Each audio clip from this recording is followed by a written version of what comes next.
నమస్తే అండి, welcome to సనాతన స్టోరీస్. ఈ గణపతి నవరాత్రుల్లో వినాయకుని ఒక అవతారం గురించి తెలుసుకోబోతున్నాం. వినాయకుని హేరంబ గణపతి అని కూడా పిలుస్తారు. ఈ హేరంబ గణపతి అని పిలవడానికి కారణాలు ఏంటో, ఆ అవతారం యొక్క విశిష్టత ఏంటో ఇప్పుడు తెలుసుకుందాం. మానవాళికి పాపాల వల్ల దుఃఖం కలుగుతుంది.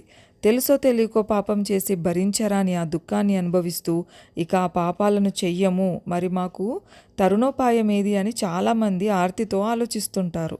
అలాంటి వారికి దుఃఖాన్ని పోగొట్టుకునేందుకు తగిన సాధనంగా హేరంబోపనిషత్ కనిపిస్తుంది. గణపతి రూపంలో హేరంబ గణపతి అనే ఓ రూపం ఉంటుంది. ఆ రూపంలోని స్వామిని ఆరాధిస్తే కలిగే మేలు అంతా ఇంతా కాదు. హేరంబ గణపతికి 10 చేతులుంటాయి. అభయముద్ర, వరదముద్ర, పాశం, దంతం, రుద్రాక్షమాల, గొడ్డలి, ముద్గరం, దండ, పద్మాలను ఆ చేతులతో ధరించి ఉంటారు. తొండంతో మోదకాన్ని ధరించి సింహ వాహనాన్ని ఎక్కి ఉంటారు. ఈ స్వామికి 5 గజముఖాలుంటాయి. ఈ స్వామిని ధ్యానిస్తే సర్వశుభాలు విజయాలు చేజిక్కుతాయి. ఈ విషయాన్ని హేరంబోపనిషత్ ప్రారంభంలో సాక్షాత్తు పరమేశ్వరుడు పార్వతీదేవికి వివరించి చెప్పారు.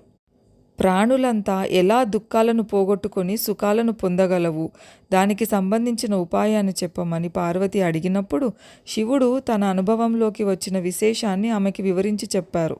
పూర్వం త్రిపురాసుర సంహారం దేవతలందరికీ గొప్ప కష్టాన్ని తెచ్చిపెట్టిందట. ఎంతమంది దేవతలు ఎన్ని విధాలుగా పోరాడినా ఫలితం లేకపోయింది. చివరకు లయకారకుడైన ఈశ్వరుడే స్వయంగా యుద్ధరంగంలోకి దిగాడు.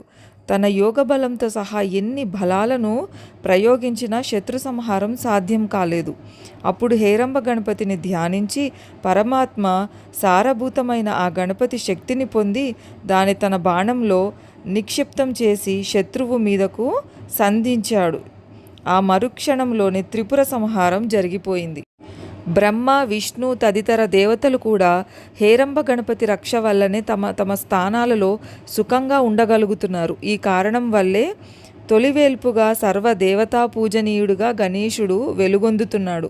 ఈ విఘ్నరాజు ప్రభువులకే ప్రభువు. ఆయనను ఉపాసించి సంసార సాగరం నుంచి, కష్టాల కడలి నుంచి సుఖంగా బయటపడవచ్చునని శివుడు పార్వతికి తెలియచెప్పారు. గణపతి సింధూర వర్ణంతో అలారుతుంటాడు. ఆయనే బ్రహ్మ, ఆయన్నే హరి. ఇంద్రుడు, చంద్రుడు, పరమాత్మ, సమస్త జగత్తుకు సాక్షి కూడా ఆయనే. మానవాళి దుఃఖాలను పోగొట్టుకోవటం కోసం ఆ స్వామిని పూజించటం కంటే సులభమైన మార్గం మరొకటి లేదట.